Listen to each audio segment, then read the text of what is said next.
El posible fichaje de Mbappé por el Real Madrid suscitó ayer un terremoto en las redes sociales y yo os quiero hablar de esa tendencia de los aficionados actuales, de los aficionados modernos, por esa necesidad o querencia por este tipo de informaciones.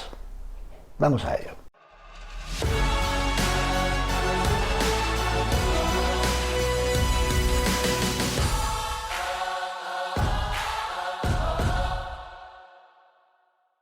Pues ya veis la que hay montada con Mbappé de nuevo.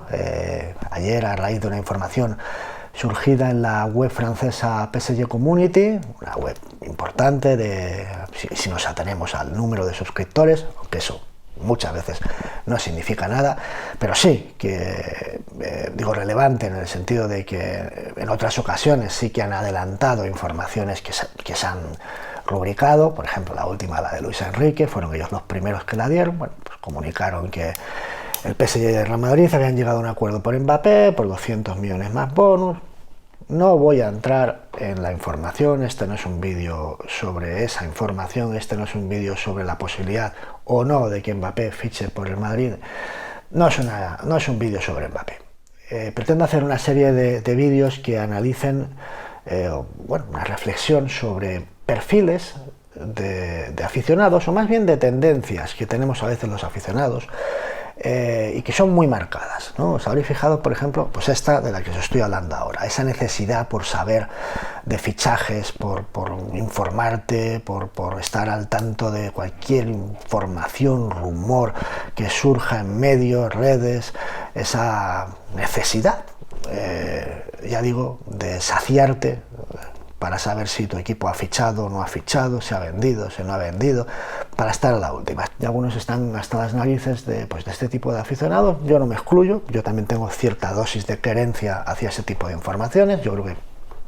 hasta los que las rechazan y dicen que no pueden con esto, echan una ojeadita de vez en cuando a ver qué ha pasado o qué dicen que pasa. Este tipo de informaciones, sobre todo la de los fichajes, pues genera una expectativa que luego se cumple y se traduce en euforia, en alegría, en confianza, y por otro lado puede no cumplirse y entonces se transforma en dolor, en frustración, en inseguridad, ¿vale? Y es algo que nos llevamos en la mochila del día a día, esa tristeza, esa inseguridad, luego te la llevas cuando vas al trabajo, cuando estás en el autobús, cuando estás fregando los platos.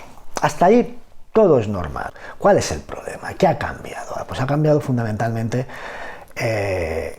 la reiteración. Si tú te tomas un vaso de vino, pues al día no pasa nada. A ver, si tú te tomas 10 vasos de vino, posiblemente te conviertas en un adicto. Eso vale para cualquier cosa. Estás tomando algo que te genera una reacción física, y es lo mismo que cuando uno procesa una información en clave alegría, euforia o tristeza, decepción. Es lo mismo. Si tú te estimulas una vez al día, bien, pero si te estimulas 10, 20 veces al día, acabas siendo un adicto. Es el mismo proceso neuronal. ¿Y qué digo? ¿Por qué digo que la clave es la reiteración? Pues porque precisamente yo me acuerdo cuando era un niño, cuando era un chaval adolescente, apenas teníamos información deportiva. Había, evidentemente, porque el fútbol y el deporte siempre ha sido algo importante, pero ni de lejísimos al nivel que la hay ahora. Por ejemplo, yo recuerdo que había un periódico. No es que hubiera un periódico, por ejemplo, si eras del Madrid había 2 periódicos, el Marca y el As. Muchos me dirán, ahora es lo mismo. No, ahora hay cientos de webs. Bueno, entonces había un periódico, 2 periódicos y siempre comprabas uno. Y un periódico que tenía, por más que los antimadridistas digan que solo se habla del Madrid, que realmente tenía cada día 3 páginas del Madrid. Eran 6 caras, 5 o 6 caras del Madrid y ya está. Y con eso ibas servido durante todo el día, porque en la televisión no había debates futbolísticos, no habían programas futbolísticos más allá del estudio estadio, del resumen del post jornada, donde te hablaban de fútbol. No había nada más, tenías que acudir al programa de radio nocturno. Quitado eso, no había nada, no había internet, no había nada de nada. Cuando llegaba el verano, los fichajes consistían en una información que un día te decían el Madrid está cerca de fichar a fulanito, y al cabo de 2 o 3 días te decían el Madrid ha fichado a fulanito, o el Madrid no lo ha fichado, pero era prácticamente la información que te daban los periódicos era de una fase muy avanzada de la negociación. Te enterabas de que el Madrid había fichado, yo qué sé, pues a un jugador que se llama holandés que se llama Medgot y te quedas, ¿y este quién es? ¿No? O a un serbio que se llama Jankovic, no tenías ni idea, no podías acudir a internet, no había información. Ahora asistimos a un bombardeo por todos los frentes, por tierra, mar y aire. Es decir, las parrillas de radio, prácticamente uno puede estar escuchando información deportiva las 24 horas simplemente moviendo el dial. Al final encuentras un programa siempre que te está hablando de fútbol. En la televisión son constantes los espacios referidos al fútbol, cadenas que están simplemente centradas en el fútbol. Periódicos, lo que os he comentado antes, uno no puede agotar toda la información futbolística que hay, es que no te la acabas, pero es que luego están las redes, y las redes sociales son un bombardeo constante. Tú estás participando en ese bombardeo. Es un flujo de interacción, de información por el cual estás todo el día en Twitter, en WhatsApp, en Telegram, hablando de fútbol. Antes no hablábamos de fútbol, sí hablábamos de fútbol, pero muchísimo menos, infinitamente menos, porque es que no había material sobre el que pasar todo el día conversaciones en fútbol. Entonces, ¿qué sucede? Cuando uno está sometido a ese bombardeo informativo, a ese bombardeo de atención, focalización en un tema constantemente, pues es lo del vaso de vino. No es lo mismo que a ti una vez cada 2 semanas un periódico te diga pues que Madrid puede fichar a una persona, que luego a los 2 o 3 días te vas a enterar si sí o si no, que si cada día tú recibes 10 informaciones, por lo tanto estímulos del Madrid por un jugador. Y eso crea adicción, porque eso genera emociones.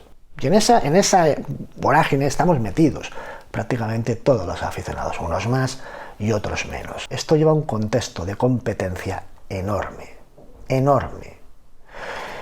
lo cual provoca pues, que las emisoras, los programas de televisión, los propios insiders o youtubers de internet y de redes sociales, pues tienen que poner un plus para destacarse.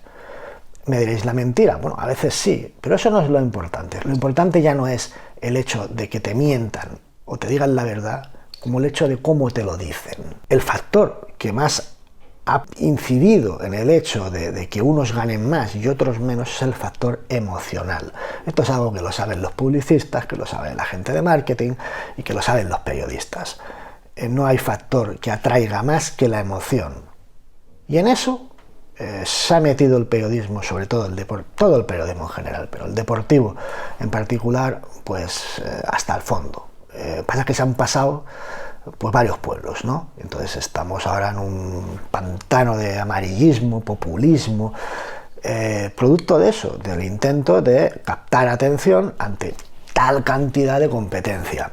¿Qué significa la estimulación emocional? Significa pues que te están, por ejemplo, radicalizando las emociones. Ha habido un interés por parte de los medios en radicalizar a los aficionados, en polarizar también, convertir bloques, Madrid-Barça, en intensificar mucho, no solo esos bloques, sino el enfrentamiento entre bloques, el chiringuito, pero también pues las técnicas de manipulación emocional. Se ha telenovelado lo que es el proceso de interés y negociación en un jugador, en el fichaje de un jugador.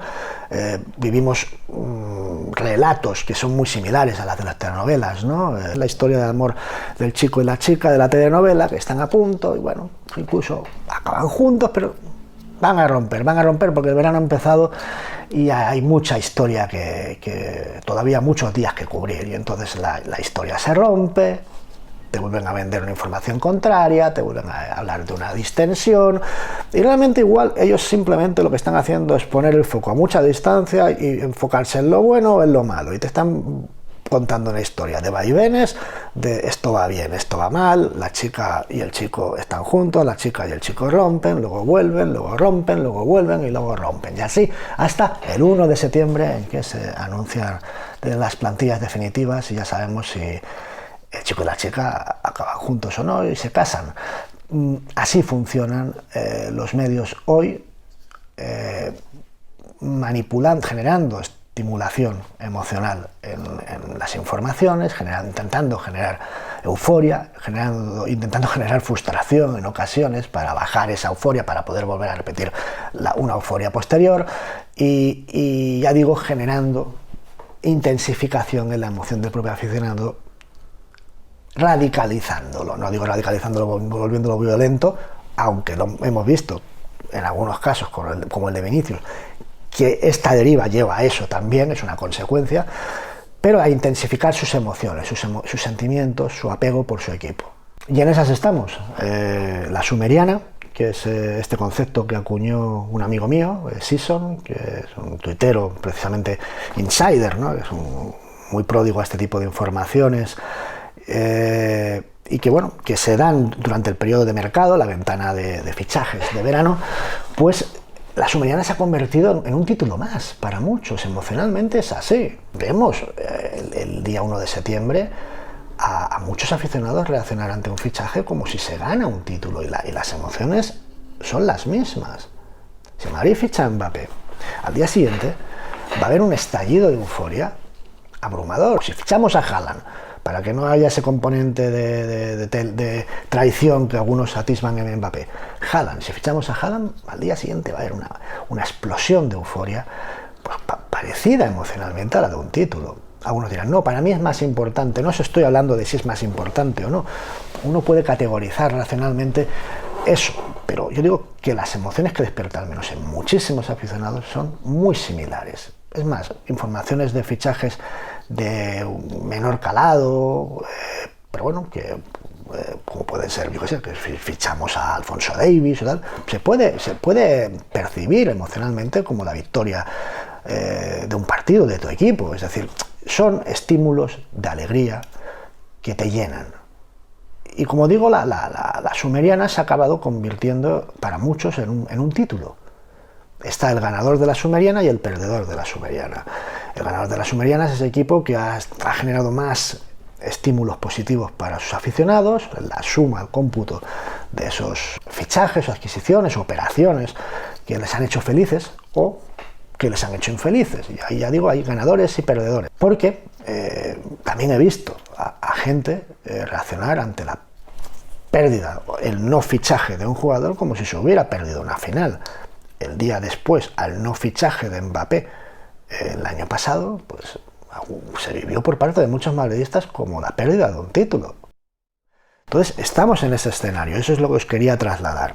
Están los que lo viven así, están los que participamos de este interés de forma creciente porque estamos imbuidos en este ambiente y no podemos escapar a él y de alguna manera nos afecta, no de una forma radical como esos que van, ya digo, de una forma pues, más acuciante en pos de esta información. Y luego están los del otro extremo, los que no quieren saber nada, los que niegan cualquier tipo de información, por más que algunas sean relevantes, se niegan a aceptar cualquier tipo, solo quieren saber si se ha producido o no la presentación del jugador. Bueno, es un modo de verlo, pero yo sí que lo que yo creo es que no podemos ir ni a un extremo ni al otro. No podemos ser ajenos a la realidad que vivimos, informacional, que es la que es.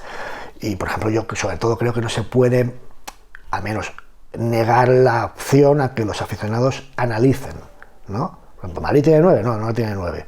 O tiene un 9, que es Joselu, que es de un nivel inferior al que se presume en un titular de Real Madrid o en un titular de un equipo de élite. Un buen 9 de repuesto, de suplente, un buen 9, pero no tiene 9, por lo tanto, titular. Y a partir de ahí el madridismo puede especular sobre qué tipo de 9, sobre si este 9 que queda libre, que no queda libre, qué opciones tenemos. Eso es lícito. Y veo que hay gente que en este plano de la necesidad de los fichajes, en el otro extremo de la negación, niegan a veces estas posibilidades. Hombre, no. Es bueno analizar, reflexionar sobre las necesidades de tu equipo, sobre las variantes. No digo que sea necesario, pero es una opción que en ningún caso se puede criticar.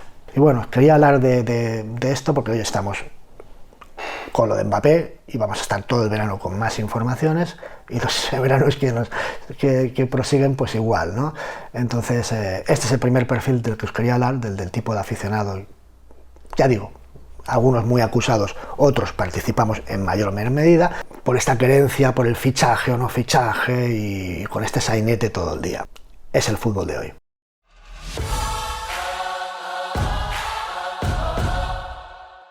En los próximos vídeos os hablaré de los insiders, de si hay insiders con información cierta, de Season,